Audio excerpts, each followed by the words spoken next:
네, 오늘은 실력 있는 삶은 믿음의 성장에서 나타난다. 실력 있는 삶은 믿음의 성장에서 나타난다라는 제목으로 함께 말씀 나누도록 하겠습니다. 이 시대는 그야말로 자기 개발의 시대입니다. 사람들은 자신의 실력과 스펙을 쌓는 것에 열중을 하고 있습니다. 어려서는 입시를 위해서 봉사활동이나 체험 또는 성적 관리 같은 것을 굉장히 열심히 합니다. 또 나이가 들어서는 입사를 하기 위하여 자격증이나 토익 점수 등등 여러 가지 스펙을 쌓습니다.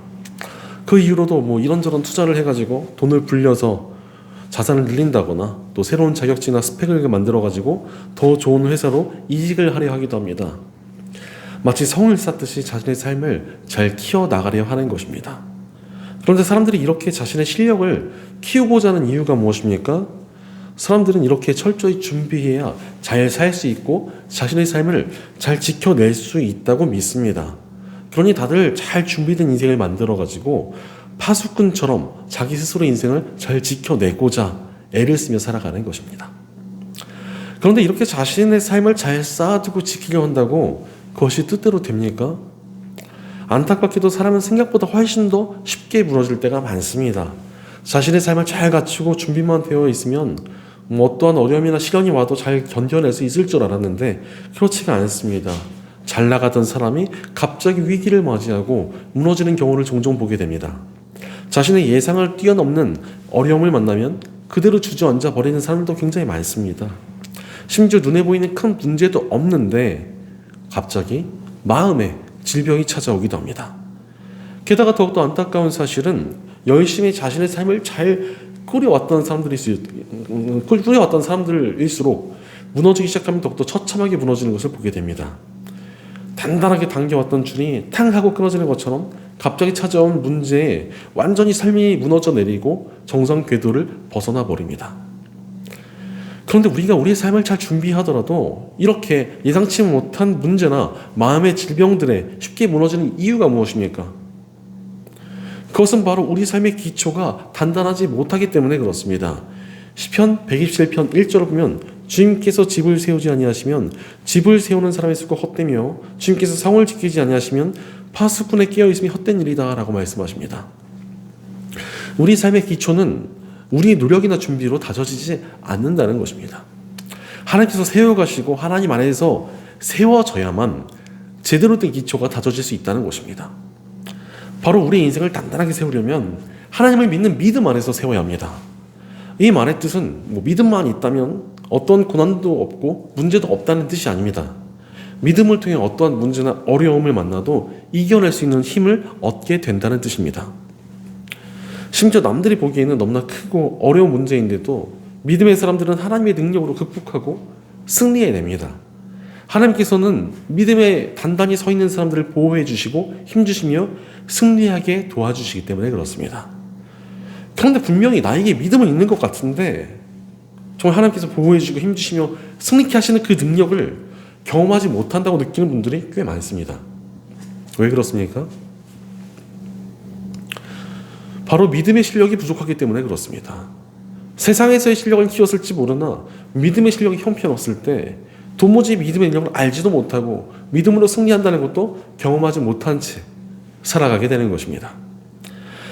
사실 신앙의 실력이라는 것은 신앙생활을 길게 했다고 늘지 않습니다. 또 어떠한 직분을 받았다고 신앙의 실력이 갑자기 생겨나는 것도 아닙니다. 세상에서도 실력을 키우려면 애를 쓰고 또 투자를 해야 되지 않습니까?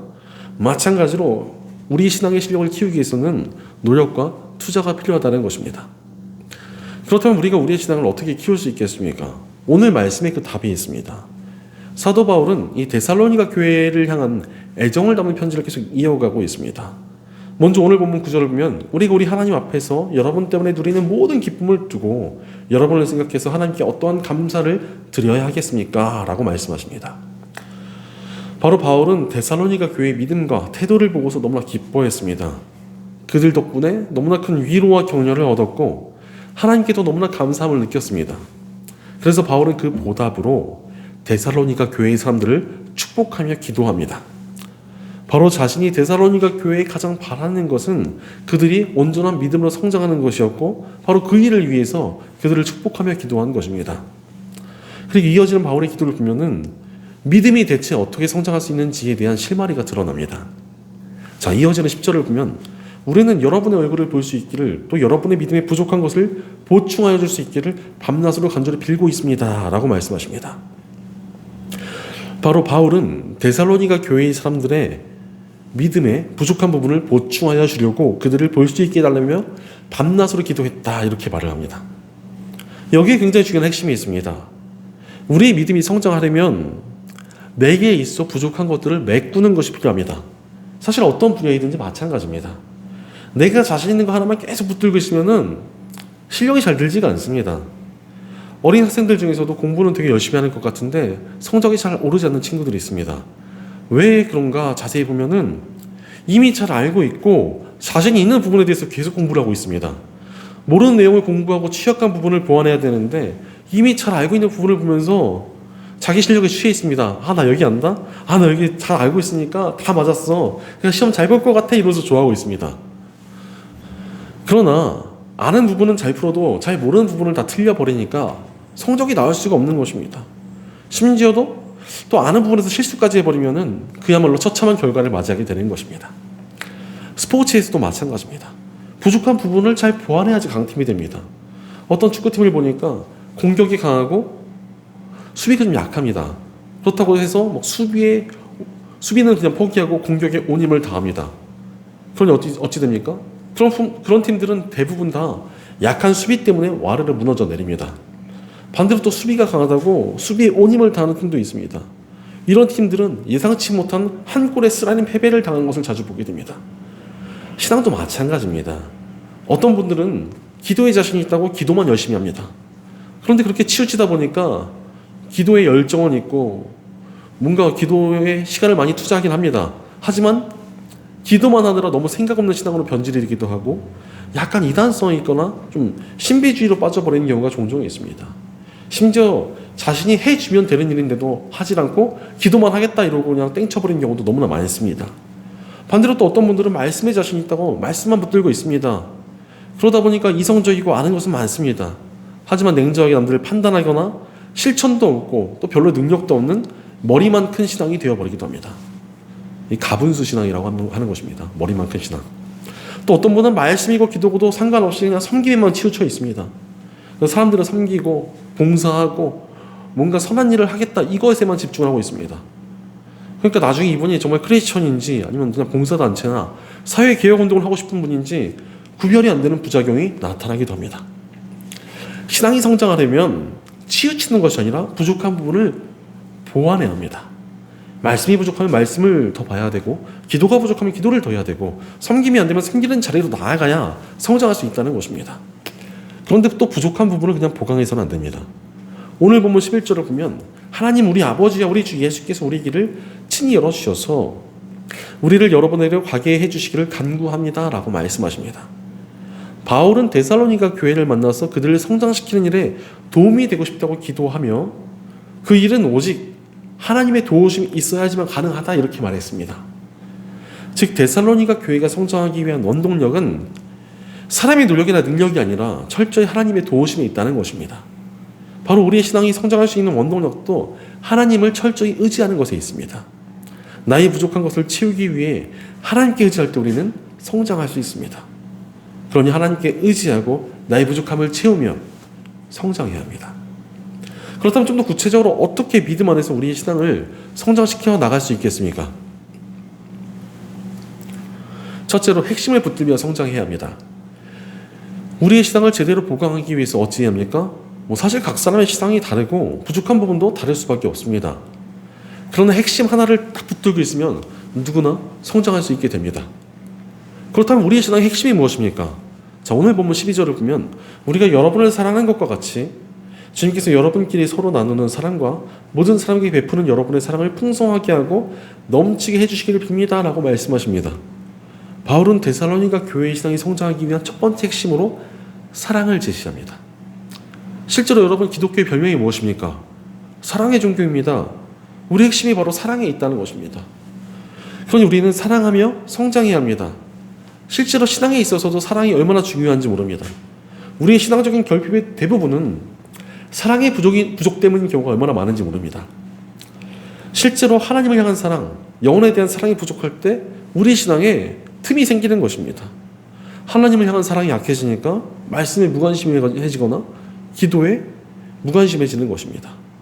마찬가지로 영혼들을 섬기지 못하고 온전히 대하지 못하는 이유도 영혼들에 대한 사랑이 식었기 때문이지 않습니까? 내 주변에 믿지 않는 영혼들을 전도하지 않은 이유는 무엇입니까? 역시 사랑이 부족하기 때문입니다. 사랑이 없을 때 우리의 신앙은 절대로 온전할 수가 없습니다. 사랑이 우리 믿음의 핵심입니다. 사랑해야 성장합니다. 우리가 하나님을 사랑할 때 완성된 신앙을 향해 나아갈 수가 있습니다. 사랑하니까 기도하고 사랑하니까 말씀 보며 하나님과 교제할 수 있습니다.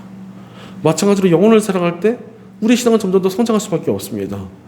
사랑하니까 섬기고 봉사하며 전도할 수 있게 되기 때문에 그렇습니다. 그러니 사랑이라는 핵심을 붙들며 성장해야 합니다. 그럼에도 불구하고 우리는 사랑을 놓칠 때가 굉장히 많습니다. 말로는 사랑이 중요하다고 외치고 사랑에 대한 찬양을 부르기는 굉장히 좋아합니다. 그러나 정작 제대로 사랑하는가 하면 사랑하지 않을 때가 굉장히 많은 것 같습니다. 오히려 한국교회 안에는 이 사랑이라는 것을 행위로 대체할 때가 참 많아 보입니다. 지금 한국교회 안에 엄청나게 많은 신앙 훈련 프로그램들이 있습니다. 이런 프로그램들의 목표는 원래 하나님을 더 사랑하게 만들고자 하는 것이었습니다. 하지만 어느 순간부터 이 프로그램이 하나님을 향한 사랑을 대체하고 있는 것처럼 보입니다. 하나님을 향한 사랑은 별로 없는데 이런저런 프로그램을 내가 진행하고 참여했으니까 이미 충분히 하나님을 사랑해 드린 것이다 이렇게 느낍니다. 이런 프로그램이 아니더라도 평소보다 헌금을 좀 더 많이 했거나 평소와 조금 더 헌신했거나 하면은 야 내가 하나님 충분히 사랑해 드렸구나 이러면서 스스로 만족해야 합니다. 마치 바쁜 부모님들이 자녀와 정서적인 교제를 하는 대신에 선물과 용돈으로 대체하는 것처럼 몇몇 행위로 하나님을 향한 사랑을 대체합니다. 그러나 우리 하나님께서는 그런 것들이 정말 하나도 필요하지 않으십니다. 마음이 없는 행위를 하나님께서는 전혀 필요로 하지 않으신다는 것입니다. 하나님께서 이미 이 모든 만물의 주인이신데 그런 것들이 뭐가 필요하겠습니까? 하나님께서는 오직 우리의 진실된 마음이 담긴 사랑을 원하고 계십니다. 하나님께서 우리를 너무나 사랑하시는 분이시기 때문에 그렇습니다. 얼마나 우리를 사랑하셨으면 우리를 위해 목숨까지 바치신 사랑을 보여주셨습니다. 하나님께서는 오직 우리의 사랑을 원하고 계십니다.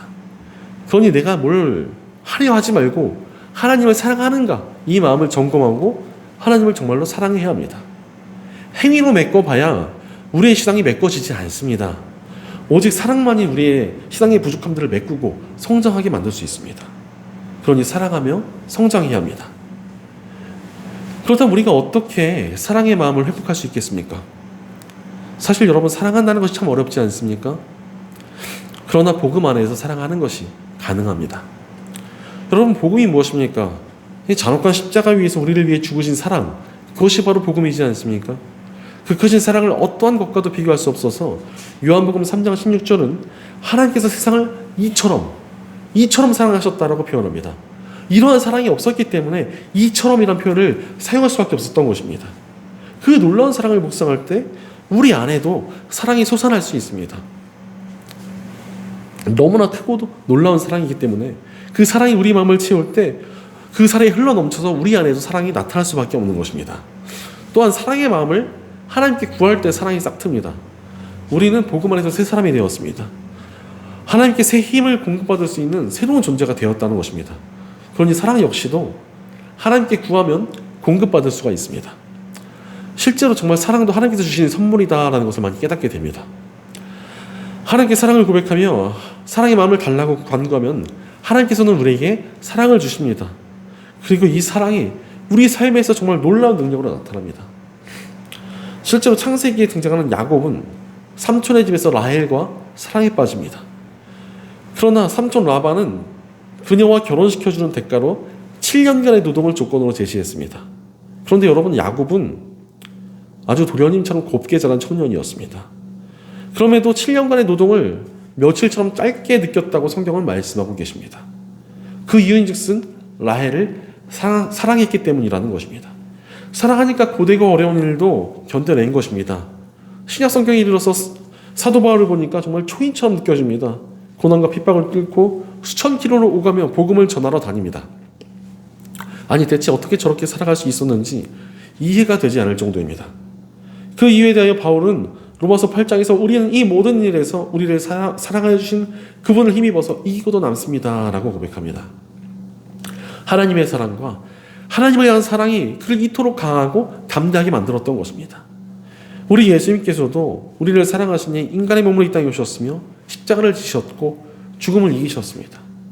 우리도 사랑으로 예수님의 길을 따를 때 사랑의 능력으로 한계를 뛰어넘고 승리할 수 있게 됩니다. 실제로 제가 젊은 시절 중고등부 사역을 할 때 매주 금토일 2박 3일을 담임 목사님의 댁에서 먹고 자고 하며 온 힘을 다해 사역을 했습니다. 다들 왜 그렇게 힘들게 사역하느냐고 저에게 물어봤지만 저는 그때가 너무나 즐겁고 행복했습니다. 하나님과 영혼을 사랑하는 마음이 정말 충만했기 때문이었습니다.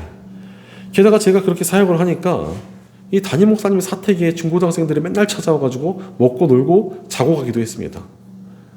사실 그때 당시는 뭐 별 생각이 없었는데 제가 나이가 들어서 누가 저희 집에서 먹고 자고 하는 거 보니까 되게 힘들더라고요. 근데 막 그 목사님과 사모님도 어떻게 그렇게 힘든 시간을 견뎌내셨겠습니까? 사실 뭐 별 말씀도 안 하시고 애들에게 밥도 해주시고 재워주시고 다 집을 그렇게 제공해 주셨습니다. 어떻게 그러셨을까 생각해 보니까 그만큼 그분들도 영혼을 사랑했고 하나님을 사랑했기 때문이라는 것을 깨닫게 되었습니다. 사랑했을 때 사랑이 우리 한계를 뛰어넘게 만들어줍니다. 사랑의 위대한 능력이 있기 때문에 그렇습니다. 우리 하나님께서는 사랑 그 자체이신 분이시니 우리가 사랑할 때 하나님의 능력이 우리 안에 부어지기 시작합니다. 그러니 사랑이 우리를 성장케 하고 완성케 하는 것입니다. 그러므로 우리는 사랑하며 성장해야 합니다. 하나님과 영혼을 사랑하는 그 핵심을 잘 붙들고 진심으로 사랑하며 성장하여 진정으로 실력 있는 삶을 살아가는 저희 여러분 되시기를 간절히 축원합니다.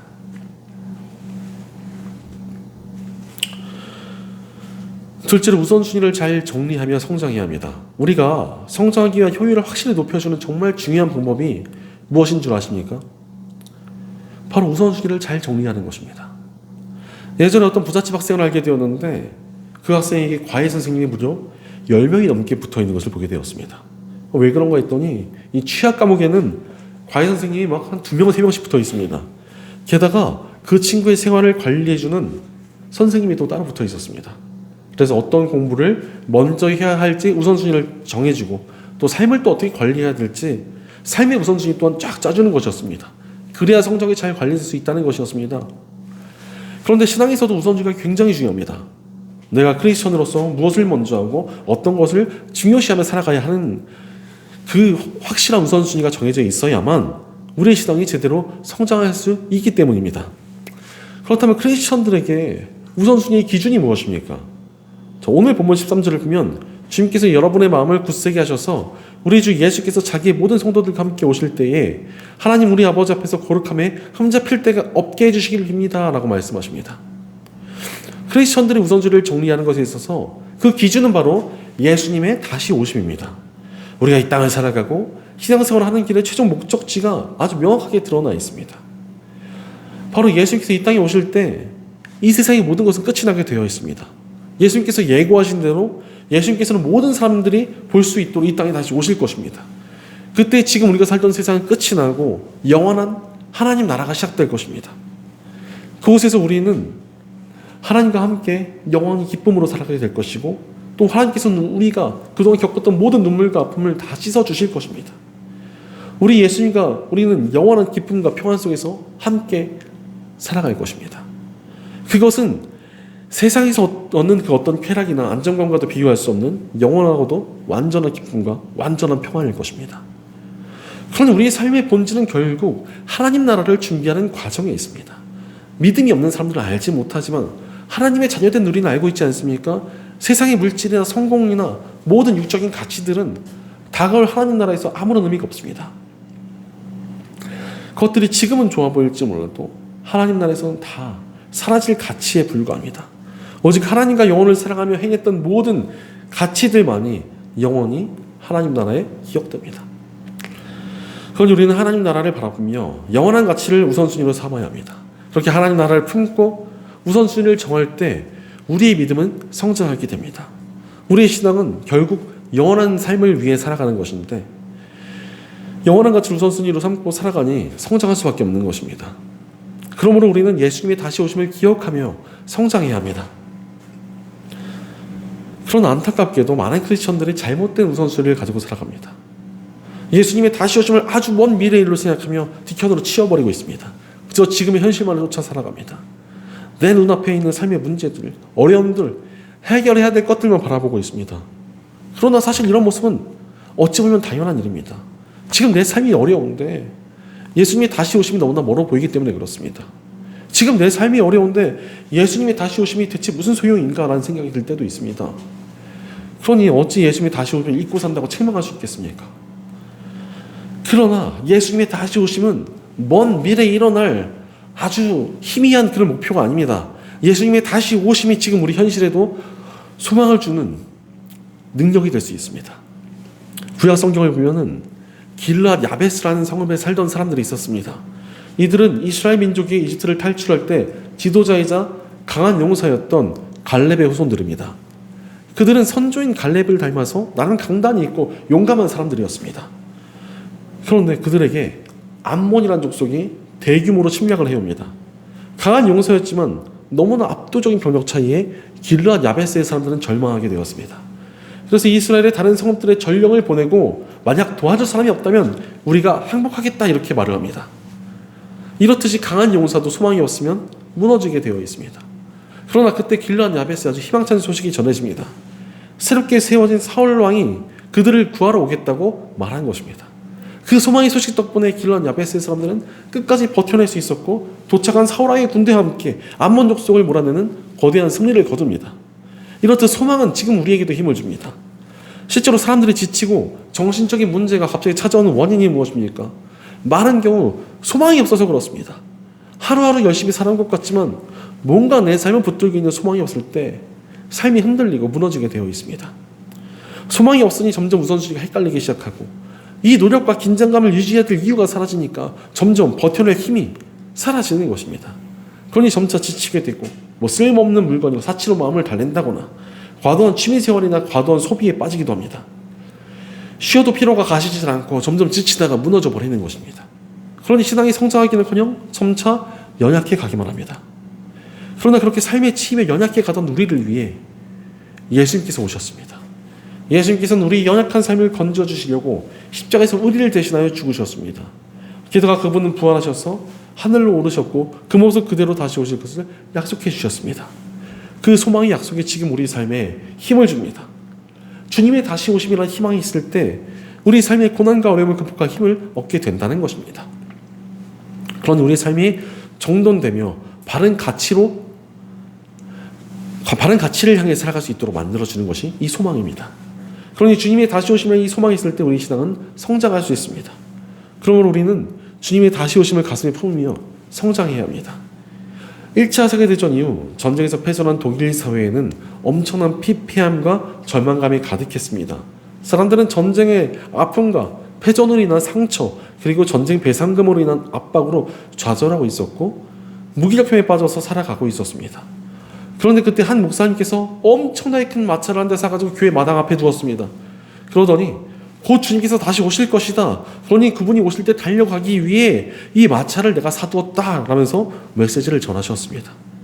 그러면서 주님이 다시 오실 텐데 너희 그렇게 처져 있으면 어떡하냐. 열심히 일도 하고 건강도 챙기고 주님께 달려갈 준비를 해야 된다 라면서 사람들을 일깨워 주었습니다.